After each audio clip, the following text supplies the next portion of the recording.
everyone. Welcome to our fourth episode, the last episode from Inner Suffering to Inner Joy. Will be coming to an end.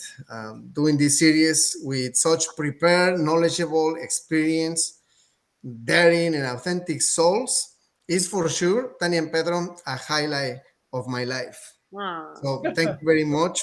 How are the two of you today? Hi, Angel. Well, we're delighted to be here.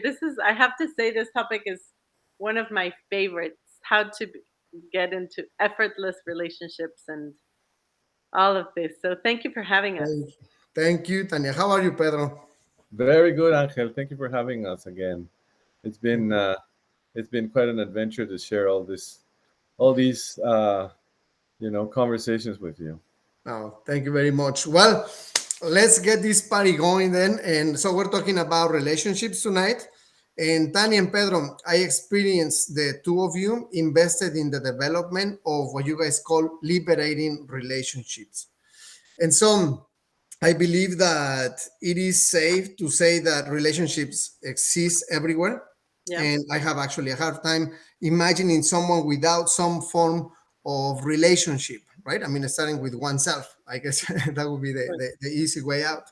Um, and so, before we get into the concept itself of relationships, I would like to bring another concept that possibly needs to happen prior to building a relationship, which to me is communication. And so, expressing oneself with openness, freedom, and honesty. Um, and I am gonna remember this trip that I did to New York, Tanya, back in 2016. I attended one of your workshops, and you shared some words with me that struck me. And actually, I have them here with me, and I want to read them to you because I remember me taking those notes. And so I would like you to start commenting with those, okay? Yes. And so you said something along these lines. I am sharing my truth with you primarily because I respect myself. I am clear about my feelings, and my feelings have value to me. I am sharing this openly and honestly because I trust your intelligence and strength to receive my message. It Mm. blew my mind back in 2016. So you got the microphone, Tanya. Mm. Well, I think the most beautiful thing that we can give another person is our transparency and our truth.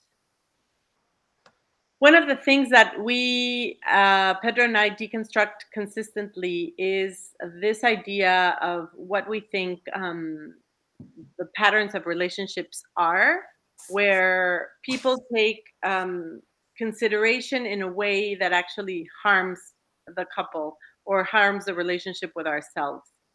I think that when you give someone your truth in a kind, clear way, taking responsibility for your feelings and not putting them on anybody else, is the biggest compliment we can give another person. And we're telling them that I value you, I value your intelligence, I value your capacity to see me, I value your capacity to understand me. Because if we do not build relationships with ourselves or with anyone based on truth, then what are we building? Then what is being created? Honestly, Yeah, we're creating we're creating false expectations. We're creating uh, an illusion that will eventually necessarily collapse. And in the collapse, there will be tremendous amount of pain and feeling of betrayal of oneself and of the other. So if we can build the capacity to deconstruct and let go of all the thoughts, feelings, obstacles, and all the parts in us that tell us that living our truth is not kind and loving, then we need to support that.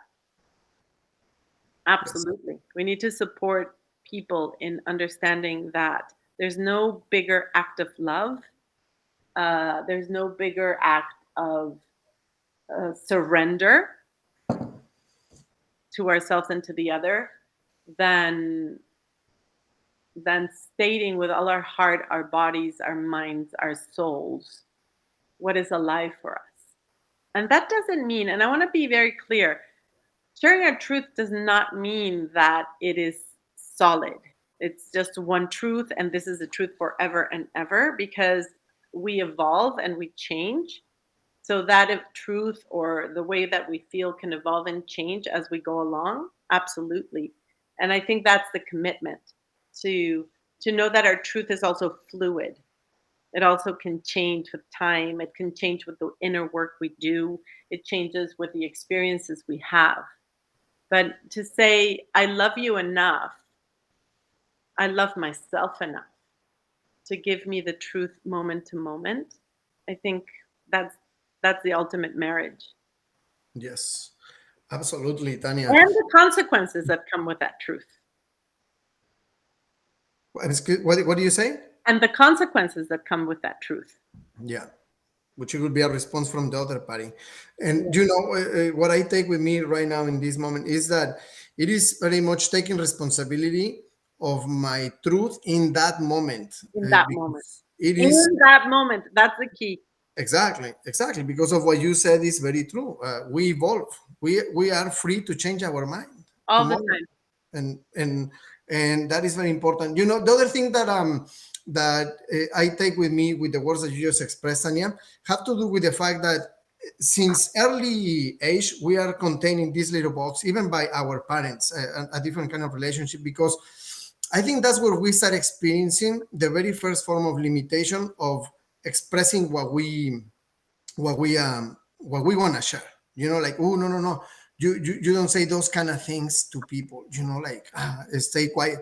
And so all of a sudden, like, I mean, we just follow indications, but what's truly happening is that somehow we are learning that what we are experiencing inside can be broken, right, or not valid somehow. So I take those words with you, Tanya. Thank you. Or do you want to comment something about that? Well, I just want to say that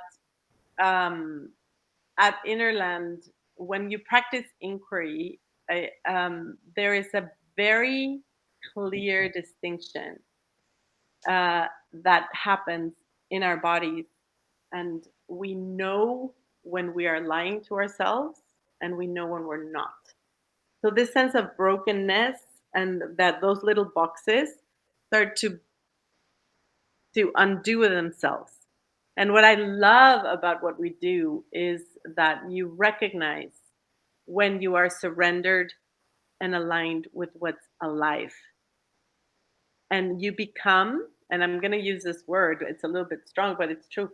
You become a little bit allergic to when when you start to recognize and become allergic to when you're not really living to what's alive for you. Alive and true. Alive and true. Yes, thank you very much, Tanya. Pedro, now it's your turn. We have to give you the microphone at some point in this program, right? Pedro, I have a question here for you. Is how important is to feel aware of oneself or the parts that conform our system when attempting to initiate or grow a relationship, any relationship? So, from my perspective, our greatest challenge when it comes to having a relationship is that because of how we grow up, because of the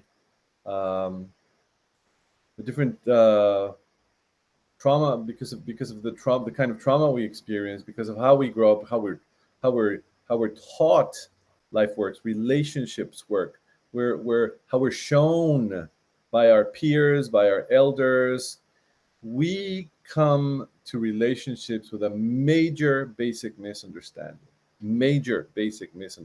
and that is that you, the other person, is going to give me what I do not have, or is going to support me in getting to where I want to be, or is going to be the source of me getting there, or etc., etc., etc.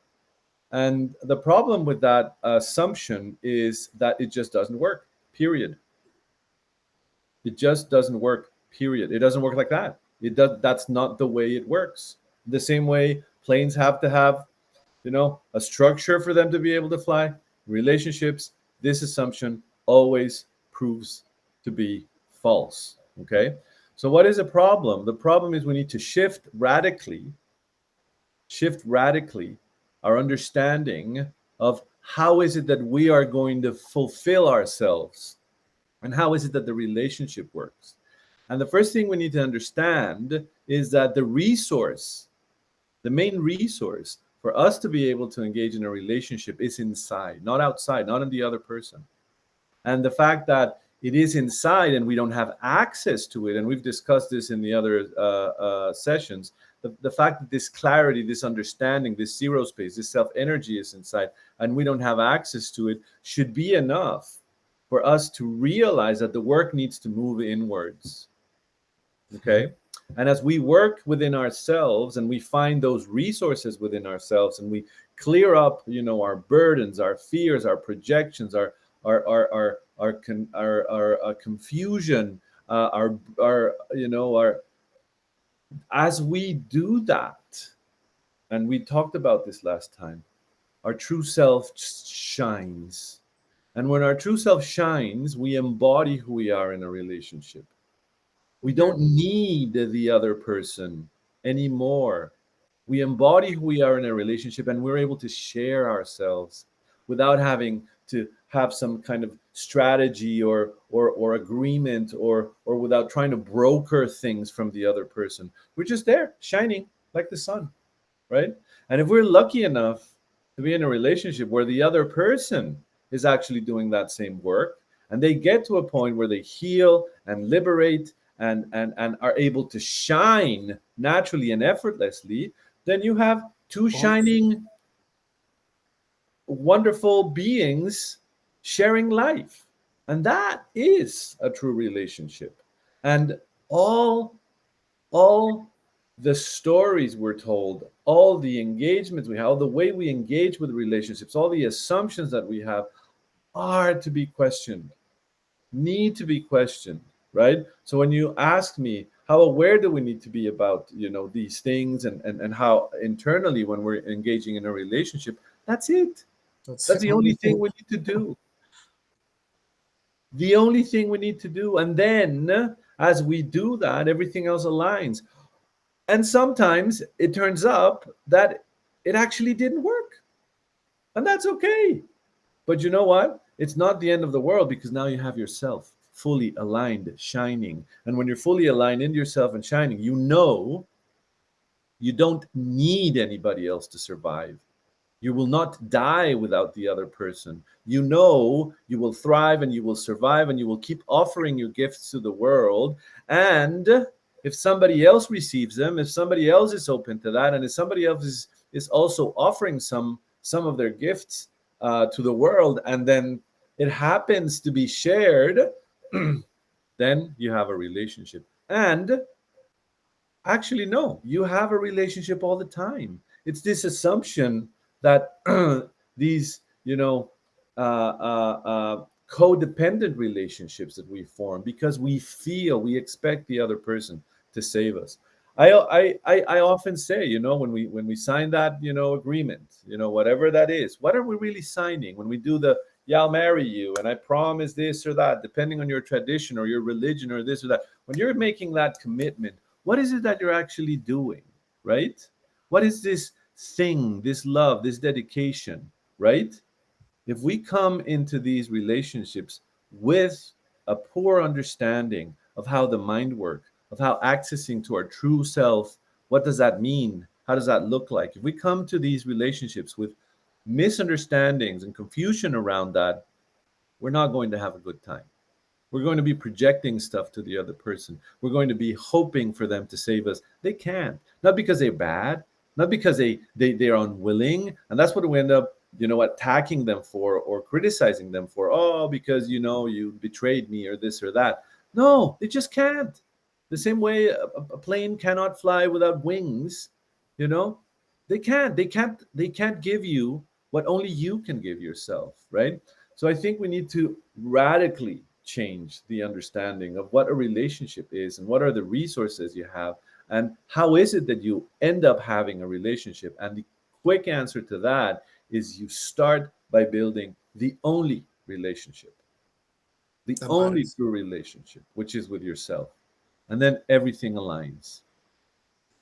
Absolutely. Mhm. Wow. Thank you very much, Pedro. Mhm. Amazing answer. You bring too many concepts to my mind. Starting with the fact that, yeah, I think if we, part of my work, I remember me understanding how much I needed from others. And not just from my love partner, but from employees, co-workers, parents, brothers, and understanding that is happening internally. It was a very first step to me back in the day, and until this day, I'm sure it still happens. So thank you very much, Pedro and Tania. The words that Pedro just shared bring me the concept of Endo reference, which is Mm. something that I just learned from you on recent years, and I love that concept. And how do you see it fitting right now here in these terms of relationship? Because I certainly see it fitting, but I just would like to know. Well, it's the same. It's another way to say what Pedro says. The ultimate relationship is with the references we make with ourselves, and we to know ourselves is to know is to really dive deep into healing the parts of ourselves that we have become exo-referent. What does that mean? The parts of ourselves that were scared, that were abandoned, that said, okay, just give me an instruction book on how to do relationships, on how to do this. And we take them from the exterior, maybe the religious concepts, or maybe what we saw in our family, or maybe what we saw in our culture.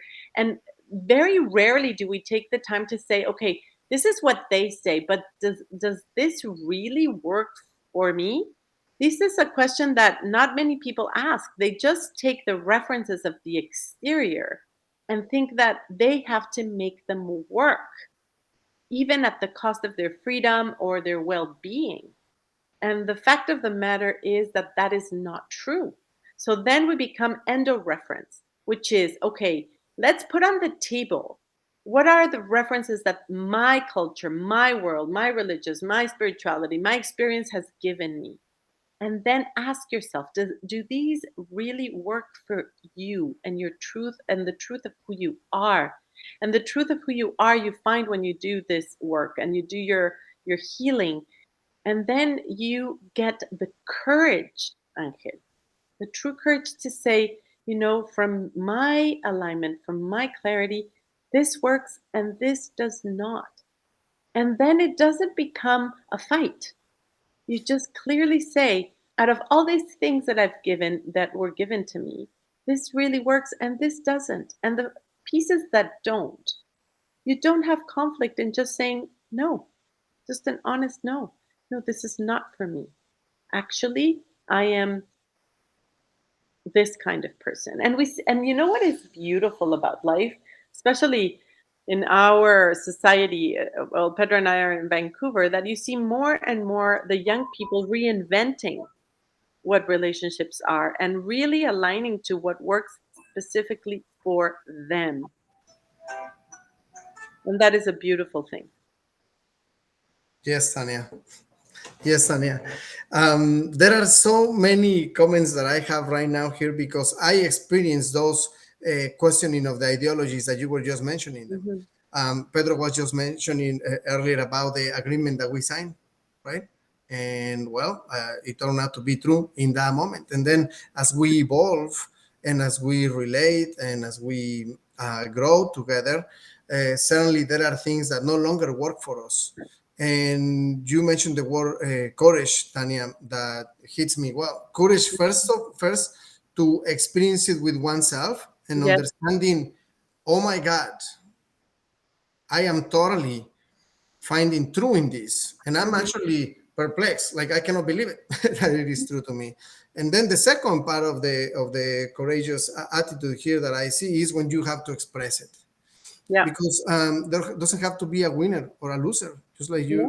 you said. It's just um, allowing yourself to connect with that. So thank you very much. And the fact, let me just say one thing. Yeah.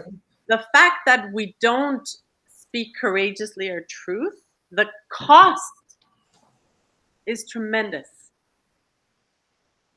The cost of keeping with exo-reference and not becoming internally referenced, endo-referenced, which is what that means, internally referenced.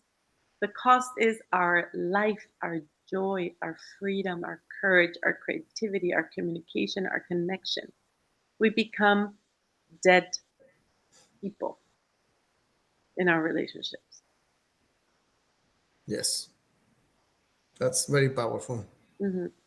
Thank you, Tanya. Thank you very much. Pedro, I remember last year in a workshop that I attended that you were handling, we were talking about the internal family systems, and you were making this analogy of all the parts that conform our system. And you were saying, and we have this identity and this other identity, and then that identity that likes the identity of the other person that has another 50 of them, and then we get married. And we sign an agreement for life. Do you mind telling us about all this work that you've been doing with the internal family systems, the internal voices, for all those people that they don't know much about it, like the internal voices or the internal identities that live within oneself, and the impact that they have in our everyday life? So yeah. So we're working under the assumption that we are multiple inside, that we have different moments in life where we see things differently and we prefer things differently, and we all know this to be true because we all go through this. One day you make a decision, the next day you wake up and you say, oh my gosh, what was I thinking?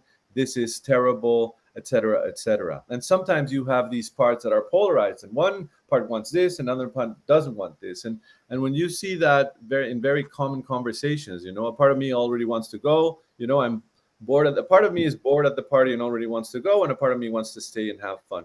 So we have these different parts inside that are natural, human. We all have them, right?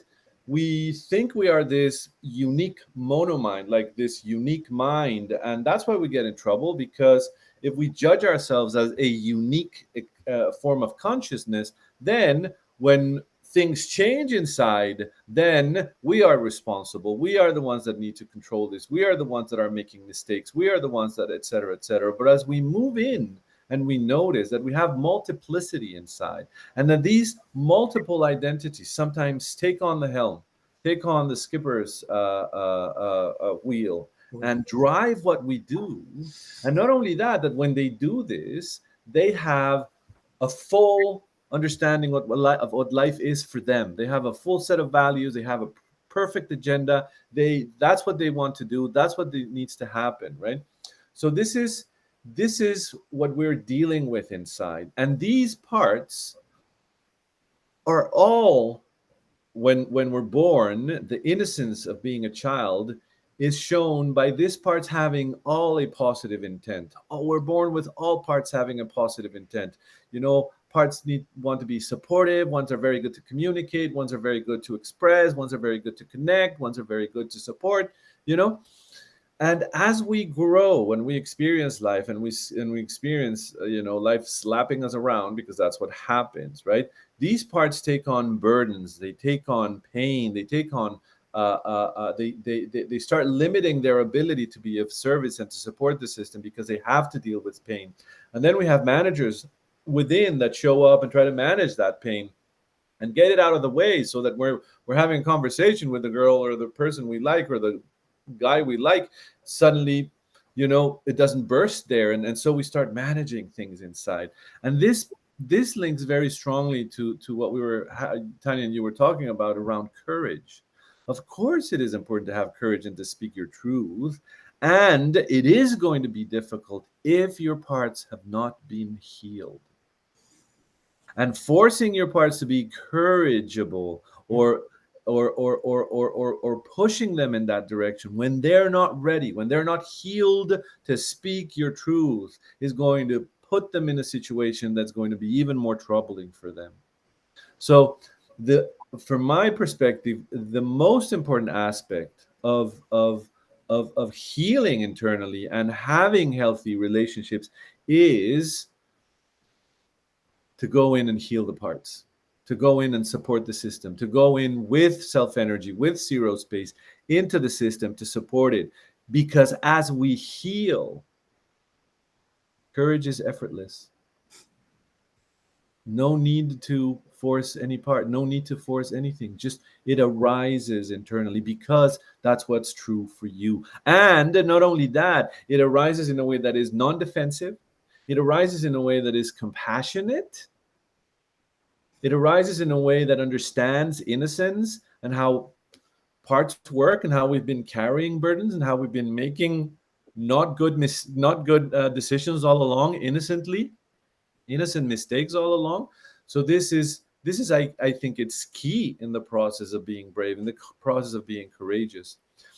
As we move into that space, courage just manifests, it flows. And we're not afraid of what the other person is going to happen, not in a defensive way or in an aggressive way. It's just because we're so much in our truth and we're so much in our clarity that whatever we hear back is going to be considered, but it's not going to remove you from your path of understanding and clarity, right? So it's an inclusive path that is courageous. It's not a defensive path that is courageous, because sometimes we confuse that being courageous as being defensive, right? It's just clear. It's just clear and it's open, right? Yes. Oh my God, Pedro, and what an you guys are giving me enough words to close the program, because I just took a note here with what you said. When you were talking about being courageous when communicating openly, honestly, transparently, you mentioned the words arises in a way that is compassionate. And it is very true, because what I was just telling you, Tanya, earlier on those words that struck me in New York back in 2016, that it is because offering the truth to somebody else, your your true self, what you're truly experiencing, I think it is a form of compassion to the other person. It Absolutely. deserves to know. And we're coming to the end of our program. And I am beyond thankful for the presence of the two of you, for the knowledge, for how easy it is for you to express and give this gift of all your experience to all of us. And thank you very much one more time. I know I already thank you plenty of times, but I am experiencing a profound gratitude for the two of you. And so, Tania and Pedro, please, if you can share your last words, not just of the last episode, but of the series that you kindly gave to us. And please share your information so people can get in touch with you if you want. Well, what we would love to do is invite people to our next immersion. It's going to be a 9-month dive into relationships, into healing our parts, into really truly getting the methodologies and the practice to becoming whole. We're starting next February. It goes from February to November. And if you are fed up with the patterns, with the things, if you're really wanting to dive deep and just be present with yourself and fall in love with yourself and fall in love with your life, this is a wonderful circle to join. Thank you very much, Tania. Mhm. Thank you. And Thank we're you. doing it in with you, Angel, which is such a privilege.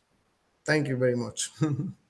We'll put your email over there Yes. for everyone who wants to get in touch with Tania. Pedro, Well, I just want to close by saying that the door is open.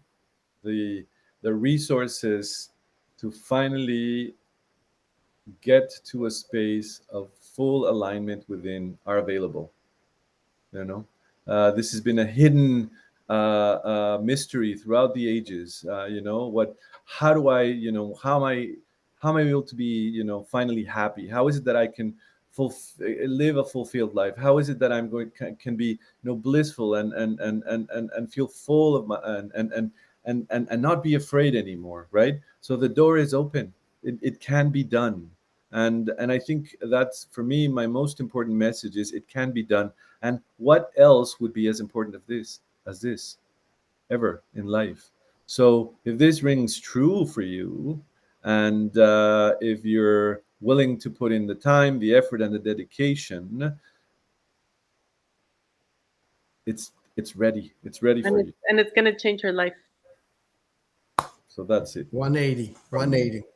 Thank you, guys. Well, Thank you. thank you to the two of you, to everyone that watched the 4 programs. And this is the end of the program, From Inner Suffering to Inner Joy. Thank you very much. Thank you. Everyone. Thank Again. you, Angel. See you.